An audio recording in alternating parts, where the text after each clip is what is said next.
A senhorita Montero mandou uma mensagem para uma irmã dizendo que ele me jogou no chão, puxou meu cabelo e me estrangulou, me estrangulou. Celular com 4% de bateria. Se eu morrer, foi o Greg. Uma reviravolta sombria e assustadora no desaparecimento da jovem de 18 anos, Kylie Montero. O namorado dela, Gregory Groom, 22 anos, foi preso e acusado de assassinato, após a polícia relatar uma descoberta horrível em sua propriedade. A audiência de hoje revelou detalhes chocantes que, segundo autoridades, causaram a morte dela. E nós vamos analisar tudo isso agora com a opinião de um comandante de detetives aposentado. Bem-vindo ao Sidebar da Law and Crime. Eu sou Jesse Weber. Temos uma atualização sombria sobre o caso do desaparecimento de Kylie Montero, de 18 anos, que acompanhamos no Sidebar. Os investigadores dizem que restos humanos compatíveis com os de Kylie foram encontrados e estavam na propriedade do namorado dela, Gregory Groom, de 22 anos. Já mencionamos ele. Groom foi preso e apresentado ao juiz do Tribunal Distrital de Taunton hoje cedo. Ele enfrenta várias acusações graves. Os promotores dizem que ele também forneceu detalhes à polícia sobre a morte de Kylie. Essa é a acusação. Vamos detalhar em breve.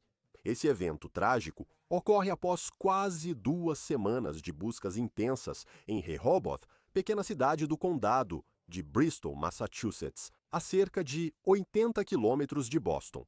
Agora, os esforços de busca envolveram drones, cães farejadores de cadáveres, equipes de mergulho e helicópteros.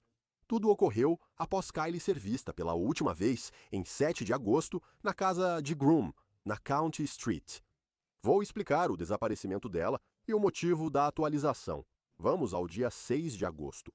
De acordo com a família de Kylie, ela teria tido algum tipo de desentendimento com Groom na casa dele. E na época, havia alguns detalhes conhecidos sobre a natureza dessa discussão. Mas vou te dizer, a audiência de hoje revelou informações mais graves e profundamente preocupantes. Em breve falaremos sobre isso novamente. Mas o incidente foi grave o bastante para preocupar imediatamente a família dela. Em 11 de agosto, a irmã de Kylie, Kitty Montero, fez um apelo no Facebook, sugerindo problemas domésticos nesse relacionamento. Na postagem, ela disse: havia problemas domésticos. Ela está grávida, mas não chegou a cortar contato com redes sociais ou família. Faith, irmã de Kylie, contou que recebeu uma ligação dela após a briga, dizendo que temia pela própria vida. Faith se ofereceu para buscá-la, mas Kylie recusou. Talvez mais assustador, ela teria mandado mensagem para uma amiga dizendo, em paráfrase, "Não me sinto segura agora. Tem algo errado." Bem, depois dessa mensagem, Kylie ficou completamente em silêncio. No dia seguinte, 7 de agosto, a polícia afirma que Groom ligou para relatar o desaparecimento de Kylie. 8 de agosto, quando a família de Kylie ainda não tinha notícias, o alarme soou. A adolescente era muito ativa nas redes sociais, especialmente no TikTok. Curiosamente, sua última postagem foi em 6 de agosto. Uma foto com a legenda "Não me importo com o que as pessoas pensam de mim." Por mais de uma semana, a polícia de Rehoboth e a polícia estadual de Massachusetts realizaram buscas incansáveis por ela, novamente utilizando unidades caninas, drones e equipes de mergulho. Familiares e amigos usaram as redes sociais para divulgar o desaparecimento, compartilhando fotos do baile de formatura e da graduação. A recém-formada da Attleboro High School havia acabado de celebrar o diploma e estava com cerca de 11 semanas de gravidez. E eles também compartilharam detalhes do que parecia ter sido um passado difícil para ela. Após a morte da mãe, Kylie foi viver com os tios. Ela morou lá até conhecer Groom em março, quando ficou grávida. O casal se separou pouco tempo depois, mas continuou o que foi visto e relatado como um relacionamento de idas e vindas. Kylie aparentemente morava em um abrigo para grávidas. As autoridades retornaram à casa de Groom com um mandado de busca e uma retroescavadeira, iniciando escavações nos fundos da propriedade. As autoridades confirmaram ao final do dia que restos compatíveis com os de Kylie foram encontrados. Naquela noite, o chefe de polícia de Rehoboth Luiz Tabaco e investigadores comentaram o trágico acontecimento em coletiva de imprensa. Kylie Montero, de 18 anos, foi dada como desaparecida pelo réu Gregory Groom na quinta-feira, 7 de agosto deste ano. Eles tinham um relacionamento amoroso? Ela foi vista pela última vez na 107 County Street em Rehoboth, que é a residência de Gregory Groom. Foi informado que Kylie Montero estava grávida de cerca de 11 semanas. Buscas extensivas foram realizadas por várias unidades da Polícia Estadual de Massachusetts. Com base nas informações obtidas durante a investigação sobre o desaparecimento de Kylie Montero, a polícia obteve um mandado de busca para a propriedade localizada na Rua County, número 107, em Rehoboth, que foi cumprido a partir desta tarde. Como resultado da busca na propriedade, restos humanos compatíveis com os de Kylie Montero foram encontrados. Aguardamos a confirmação do escritório do médico legista-chefe. O réu foi acusado hoje mais cedo de agressão e lesão corporal contra uma gestante, intimidação de testemunha e agressão e lesão corporal doméstica por um suposto incidente ocorrido em 6 de agosto. Segundo documentos judiciais, Groom foi acusado de homicídio, agressão e lesão corporal contra uma grávida, intimidação agravada de testemunha, jurado, policial ou funcionário do tribunal e agressão a familiar. Groom apareceu no tribunal hoje e foi formalmente acusado. Falaremos mais sobre isso em breve. Antes, para esclarecer pontos-chave da investigação, chamo o convidado especial, Will Svilar, comandante de detetives aposentado do Departamento de Polícia de Chicago. Will, obrigado por participar. É um desdobramento realmente muito triste. Pela sua experiência, quais são os desafios para os investigadores? O que eles enfrentam ao procurar uma pessoa desaparecida em propriedade privada, especialmente quando há restos humanos envolvidos? Essa é uma história terrível. É uma história terrível, ainda mais com as atualizações de hoje sobre as acusações sendo anunciadas. É uma história horrível. Buscar uma pessoa desaparecida envolve muitos fatores diferentes.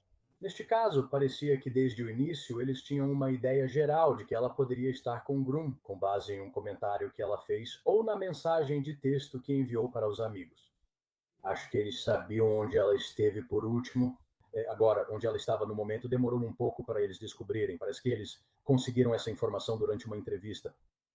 E os drones, os cães farejadores de cadáveres, as equipes de mergulho, as retroescavadeiras. Isso é típico em uma investigação como essa? Quão extensa é essa busca? É bastante extensa. Mas você também está lidando com uma propriedade grande. Acho que eram cerca de 10 hectares de propriedade com os quais eles estavam lidando. Então, seja qual for o recurso que você tem, você usa. Quando uma jovem de 18 anos grávida de alto risco vive em um abrigo, claramente não é o melhor sistema de apoio possível. Você tem que aproveitar tudo o que puder, e parece que eles fizeram isso. Parece que eles usaram todos os recursos, estaduais e locais, para tentar encontrá-la. Agora, se você tem nos acompanhado, sabe que estamos em cima dessa história. Se essas alegações forem verdadeiras, quais sinais de alerta família e amigos devem observar quando um ente querido pode estar em um relacionamento perigoso? Bem, algumas coisas que eles precisam prestar atenção são, primeiro, o fato de que ela ficou grávida. Isso não é exatamente um sinal de alerta. Mas se você está em uma situação em que o relacionamento não é estável ou são duas pessoas muito jovens, a gravidez pode ser algo para observar melhor ou ficar mais atento à garota que está grávida, especialmente quando ela tem 18 anos. Ela se relaciona com um homem que talvez não queira a gravidez. E provavelmente já houve menções, algum tipo de comentário sobre violência doméstica no passado para as amigas dela. Há muitos sinais de alerta. Obviamente, a condição física, se você notar qualquer tipo de hematoma ou arranhão, você precisa prestar atenção nisso. Acho que o fator-chave aqui será a gravidez. Sim, e eu achei que só as postagens nas redes sociais já são muito interessantes, né? A ausência nas redes sociais sugeria que algo estava errado. Mas também teve aquela postagem estranha e aparentemente feita pela Kylie nas redes sociais. Isso ajuda a entender o que acontece com alguém. As redes sociais contribuem para isso? Dizem que não dá para acreditar em nada nas redes sociais, pois as pessoas mostram só uma imagem. mas elas podem ajudar em investigações, especialmente em casos de desaparecidos, não acha? Ah, demais. Ajuda muito mesmo.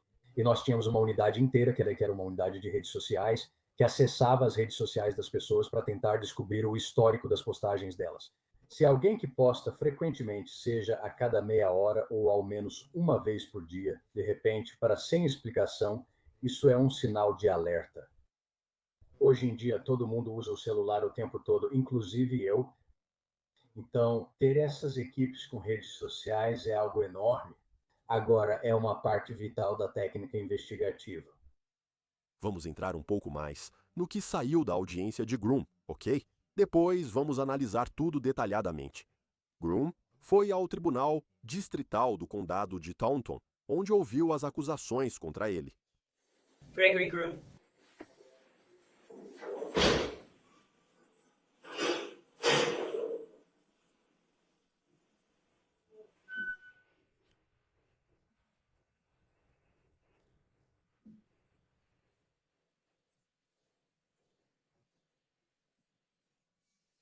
Você responde ao processo 251.816 meritíssima, em 6 de agosto de 2025, em Rehoven, acusado de assassinato, agressão, lesão corporal em gestante e intimidação agravada de testemunha. Um defensor público foi designado para representá-lo e sua inocência registrada. Mas os promotores logo pediram que Groom ficasse preso sem fiança e relataram uma preocupante linha do tempo dos fatos. Ouça só. Este incidente decorre da recuperação de um corpo na noite passada. O incidente começou em 8 de agosto, Gregory Groom procurou o Departamento de Polícia de Rehoboth para relatar o desaparecimento de sua ex-namorada, Kylie Montero, de 18 anos. O Sr. Groom disse que a senhorita Montero estava em sua casa procurando um lugar para ficar.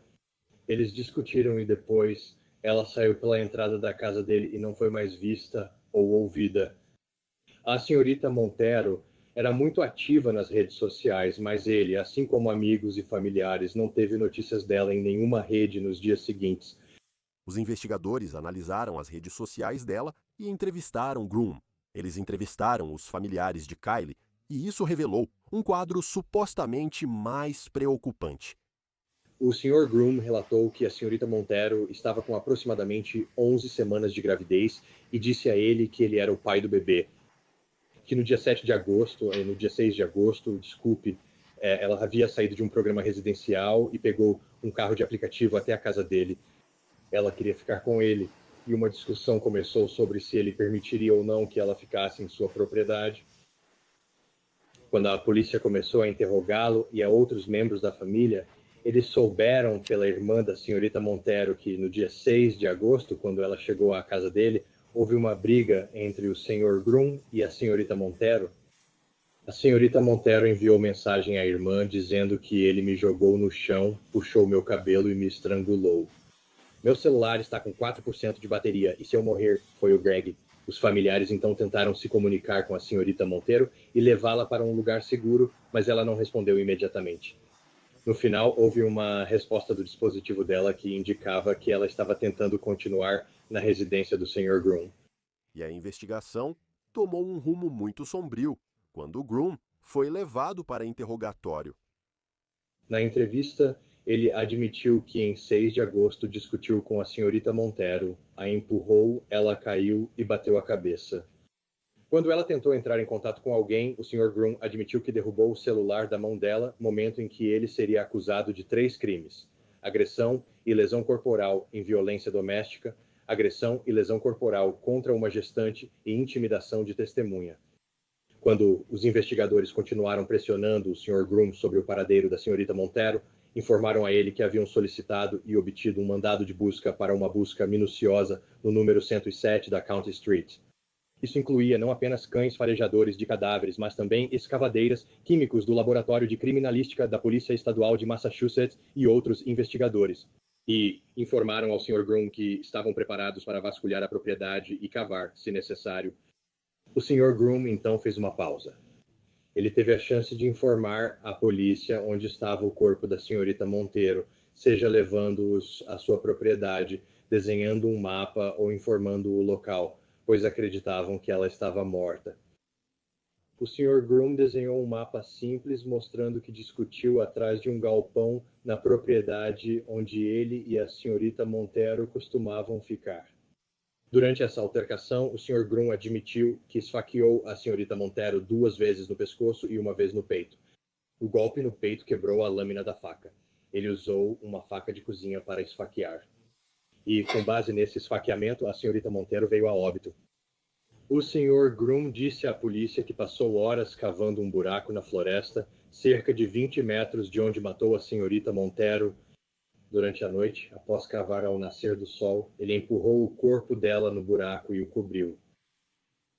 Ele marcou no mapa a localização aproximada dos restos mortais da senhorita Montero. Os policiais cumprindo o mandado foram ao galpão. Eles notaram que havia uma grande pilha de galhos bem ao lado do galpão.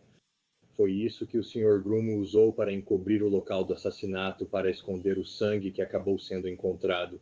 Evidências físicas foram recuperadas, onde a polícia afirmou que o esfaqueamento ocorreu.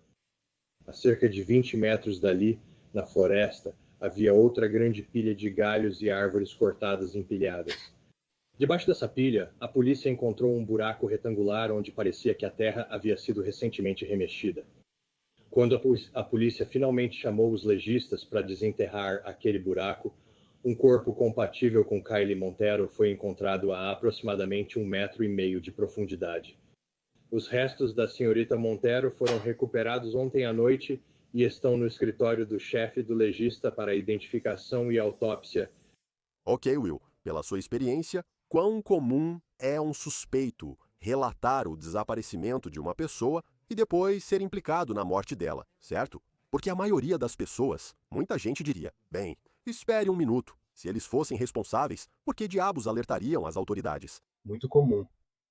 Na maioria dos casos que lidei, quem denuncia o desaparecimento é quem cometeu o crime quando a vítima aparece ferida ou morta.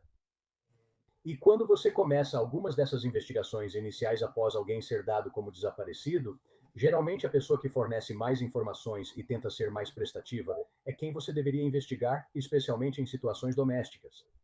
E quão significativo foi o fato de que ele aparentemente desenhou um mapa para os investigadores? Sabe como isso impacta a construção do caso e as declarações dele no geral, ou as supostas declarações dele no geral? Quero dizer, se você é um promotor, é isso que você está procurando. Se você é um investigador, é isso que você está procurando. Mas o que você achou do que ele aparentemente disse? Me refiro ao desenho do mapa. Quando você entra na defesa, quando começa a fazer uma defesa em uma situação como essa, ou mesmo quando está fazendo perguntas em uma entrevista, você quer que a pessoa que está sendo questionada te dê detalhes que você não tem. Você não quer compartilhar seus detalhes com eles nem buscar acordo.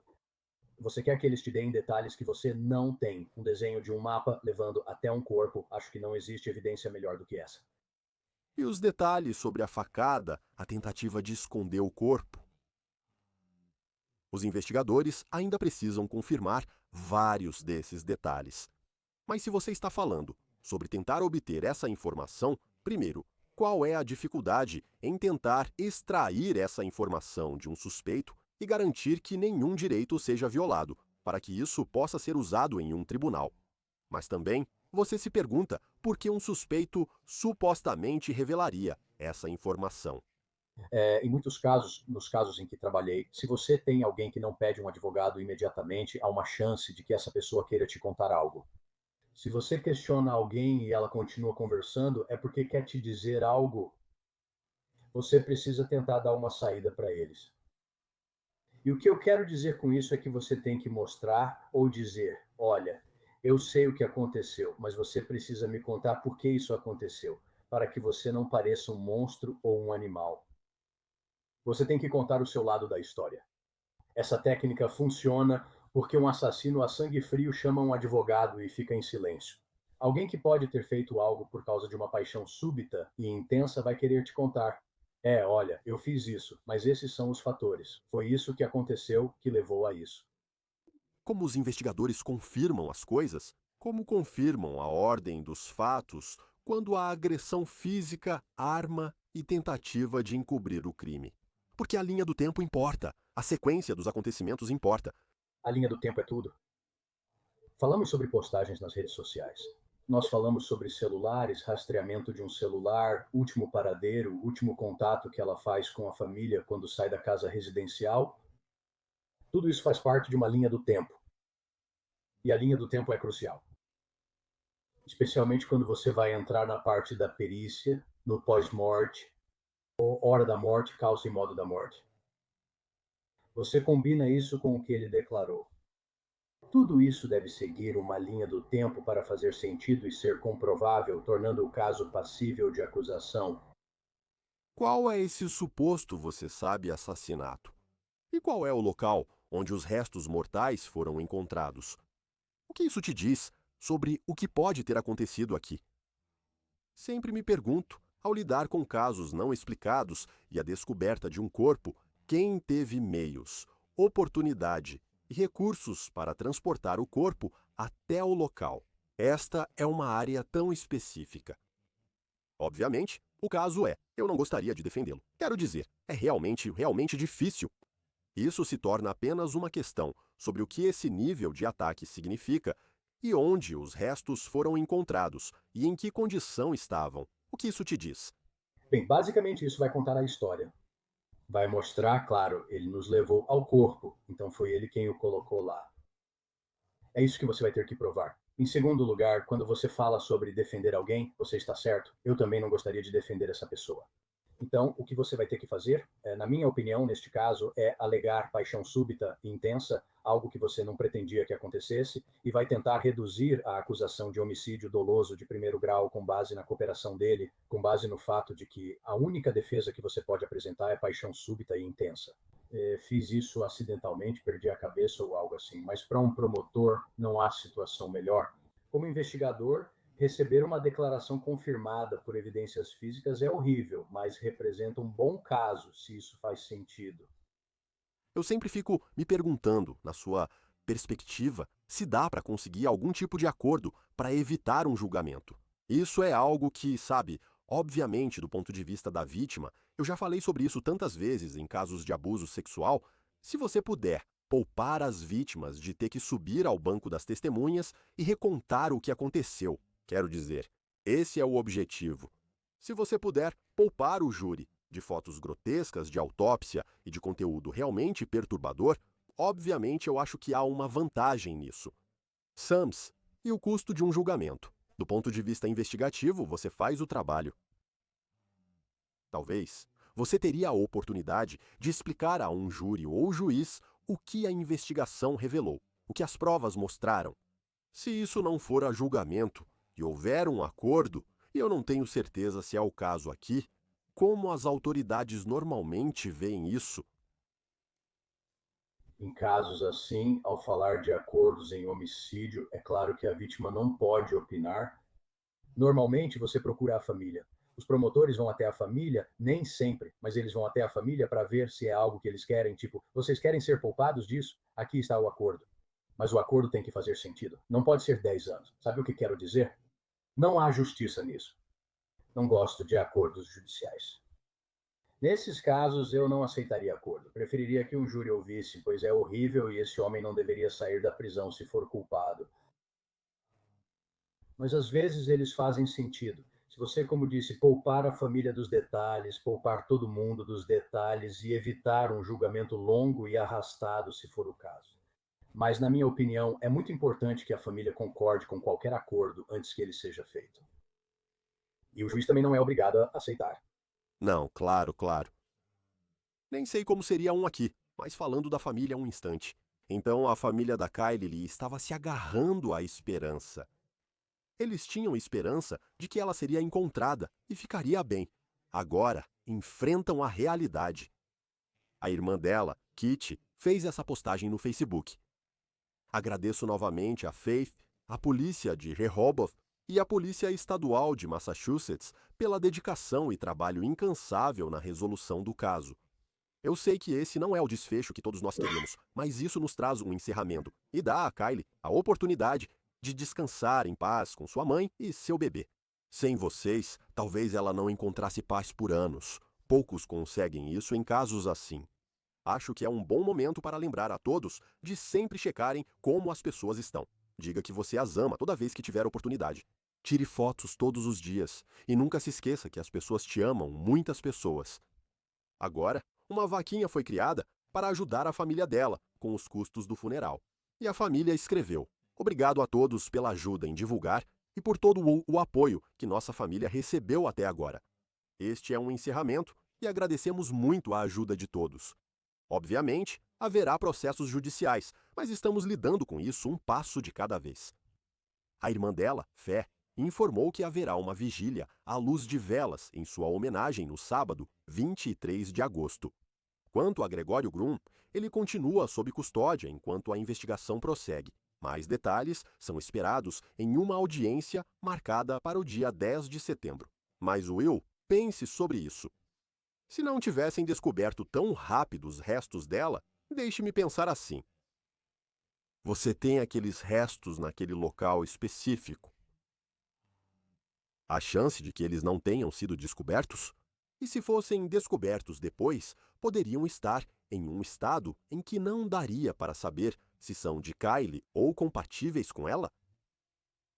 Bem, você provavelmente a identificaria em qualquer época pelo DNA, inclusive o familiar. Mas a condição dos restos mortais, e sem entrar em muitos detalhes, com o tempo, com a decomposição, com a ação de insetos, ao longo do tempo você pode perder evidências valiosas. Agora, acredito que li que ele disse que quebrou a lâmina dentro dela. Isso não leva a nada, isso estaria lá de qualquer jeito. Mas não se pode simplesmente perder evidências físicas com o tempo. Foi como falamos sobre isso antes. Foi muito importante ele ter levado os investigadores até o túmulo, porque fica a uns 20 metros de onde tudo aconteceu. O tempo muda, você perde um monte de evidências físicas por causa do clima, da chuva, ou seja lá o que for. Pode lavar todas as evidências de sangue. Então, o tempo é crucial. Quanto mais tempo passa, mais evidências físicas você vai perder. Então, o prazo nesse caso foi crucial. E que declaração maravilhosa e comovente a irmã fez sobre isso, né? Realmente uma declaração incrível. Gostamos de ouvir isso das autoridades. Acho que somos valorizados, mas não se trata de nós. Se trata dessa família.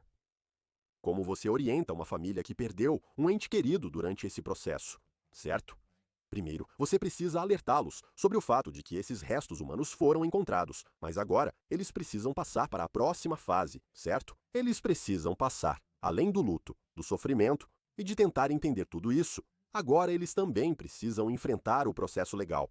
E se o Sr. Grum decidir seguir em frente, decidir lutar contra isso e levar o caso a julgamento, isso pode ser uma jornada emocional muito difícil. Quais são as funções das autoridades policiais na comunicação e no apoio à família? Faça o que for preciso. Não basta encerrar o caso, acusar o suspeito e se isentar. Você faz parte de todo esse processo, até a acusação do caso e depois a resolução do caso. Você faz parte disso. E eu não conheço nenhum bom investigador de homicídios que não seja assim. Não quero dizer envolvimento emocional, mas ao menos interesse pelo que ocorre com a família que passa por isso. Sabemos o que ocorre em um julgamento. 99% das pessoas, felizmente, não precisam passar por isso. E o que acontece antes do julgamento? As várias moções. Eles ouvem qual foi a denúncia hoje no tribunal. Eles ouvem qual foi a base das acusações. Então você tem que pegar os elementos de todas as suas acusações. Então eles ouviram isso. Se isso for a julgamento e for adiante, eles vão ver fotografias como você mencionou. Haverá depoimentos de legistas e investigadores sobre o que presenciaram. Isso é brutal. E as pessoas e famílias, você fala sobre encerramento, mas não tenho certeza do que isso significa. Para essa família pode até aliviar, mas fácil nunca será. Como agente da lei, um bom investigador ajuda a família a enfrentar esse processo. Bem, Svilar, muito obrigado por dedicar seu tempo. Atualização muito difícil, caso realmente complicado, mas agradeço de verdade. Obrigado. De nada, estou sempre à disposição. Certo, pessoal.